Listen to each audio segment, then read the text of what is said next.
Hello, I am Jerry Shamari, Community Manager of the Homeworks USA community. Homeworks USA is a project of the Bassett Center. We support young adults aging out of foster care as they transition into adulthood. When you're figuring out what's next, whether it's education or training or work experience, there is so much to sort out.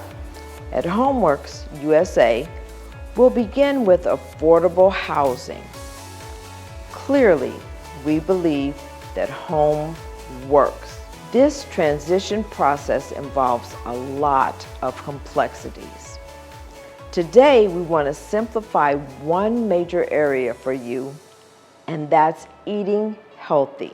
Homeworks USA provides kitchen equipment that simplifies cooking to make eating at home enjoyable, saving time and money.